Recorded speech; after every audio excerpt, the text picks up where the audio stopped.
This is Julia James Davis, and welcome to The War on Beauty. Maybe the solution to the present-day dysfunctional dynamic between men and women isn't to bring them together more, to bridge any sort of gap, but rather it might be to separate men and women more. In our world, there's been such an end to romance, both the romance between men and women as in love, but also the romance of just the world, of our institutions, this beautiful sheen of romance to things. And I think that both types of romance are deeply intertwined. In thinking about all of the problems today between men and women, the increasing resentment of men by women, and then also the rising mistrust of women by men, it all may have something to do with the adage, absence makes the heart grow fonder. Because absence builds affinity and respect and romance and might actually be the catalyst for great beauty. Where we're at now is that there's literally no separation between men and women in society. For example, women can go work on a construction site or can go fight in a war, and men can be the stay-at-home parent or even go work at MAC at the beauty counter selling you makeup. And also physically, there's no longer any separation between men and women like there used to be in the past. So I think that the sexes are becoming too close, literally too close. So I was out the other day walking, reflecting on kind of just the overall American college experience and how this first-time free-for-all of young women and men in such close proximity all the time leads to a lot of casual sexual relationships, which then leads to a sort of objectification on both sides. And that objectification leads to a boredom with each other. Night after night, the guys pursue girls as conquests, but then the girls also have their own objectives and ultimately end up growing to resent men and get the ick dropping them on a whim. There's nothing romantic or lovely or interesting about this. All of this twisted dynamic has led to a mutual objectification that not only is happening in college, but is really extending beyond into adulthood. So I contrasted this present day college experience in my head to how university used to be in the past. For example, think about the Oxford University of the 1920s as depicted in Brideshead Revisited, which was such a male-only space, and in a way though, because of that, it was so beautiful and so pure. And I realized that the air of romance that that college experience had was precisely because there was no women. So that meant then that the focus on being at university was solely about the pursuit of knowledge to become a well-formed man in all ways, intellectually, socially, by forming a network that would serve you after college, and then taking one's own place in society, notably all without the distractions of women, of hooking up, and the inevitable drama that ensues when women and men are put together.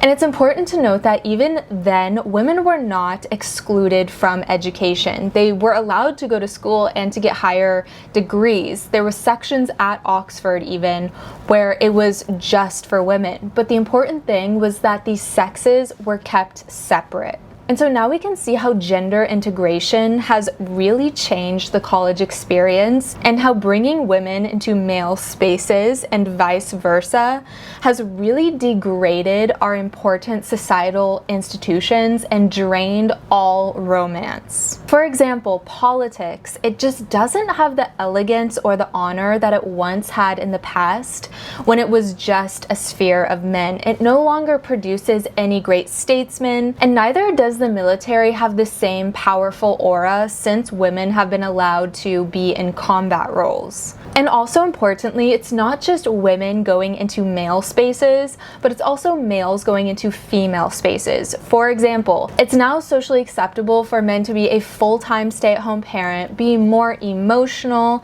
and no longer be the primary breadwinners working outside of the house. But also in more obvious and kind of shocking ways, men have now been able to access women's spas, women's shelters, or even participate in women's sports, and in crazy situations even be awarded Woman of the Year. And those latter examples are obviously because of the rise of transgenderism, but even in just more everyday common ways, there used to just be a lot more moments and instances of male-female separation. The obvious ones being men used to go out to war for long periods, or even just having to leave the house for a full day of work, and when they did come home, they had their own spaces like a study or a library where they went to go pursue their own manly things. And this coming together has not created more mutual respect or more partnership and collaboration between men and women,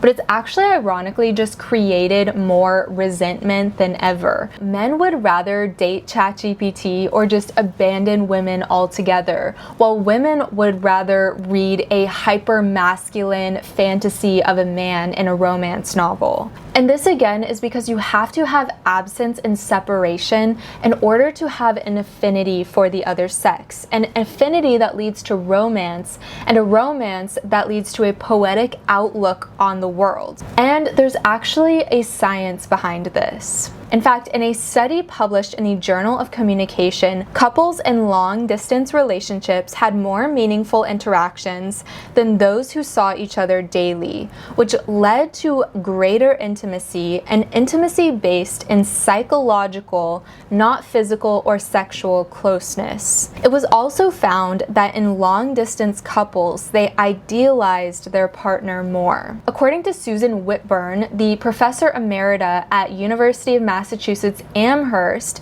she said, "When you're not there with the person every day, you're not seeing their highs and lows. You're not exposing them to your feelings. You can create an ideal image of your significant other, which builds intimacy." So it's just the basic law of supply and demand that when you have the reduced availability of something, it makes you want that thing more. And I think the most perfect example of this separation between men and women, and how that can actually lead to romance that then creates great beauty, is Dante and Beatrice. Dante is beyond in love with Beatrice, despite seeing her literally physically only a few times in his life and never actually officially meeting her or talking to her. And his deep affinity for Beatrice is something that really goes beyond looks or anything surface level, but transcends to a spiritual level. And from there, he has incredible poetic reflections about Beatrice, who really colors the way that Dante sees the whole world. For example, he writes, "My lady is desired in highest heaven.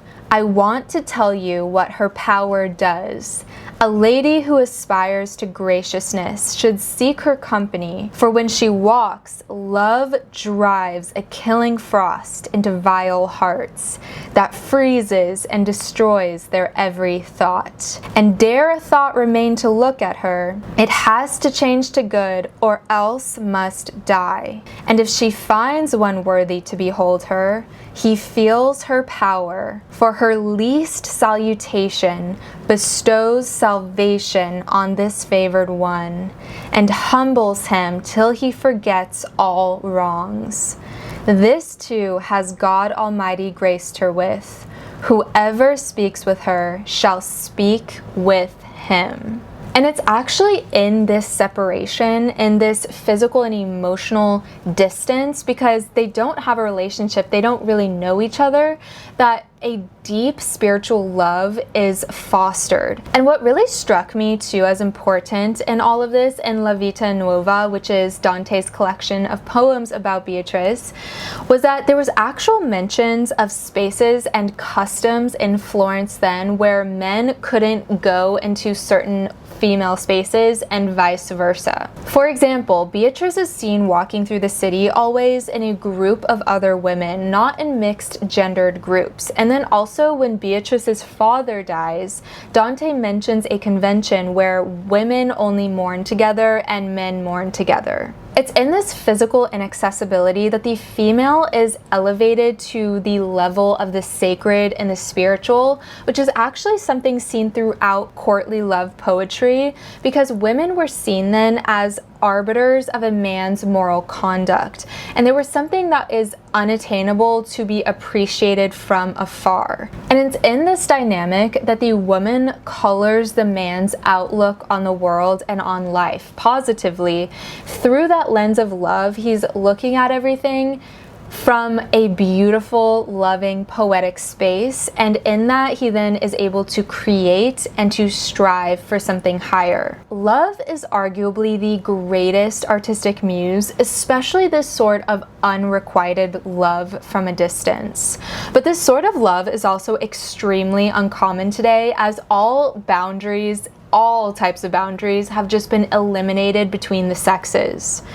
And not coincidentally, we've also seen how beauty, whimsy, and poetry have just been drained from all the noble spheres of society, as I mentioned before. Which brings me to my final point, which is that the total immersion of men and women has led to a paradoxical self-segregation.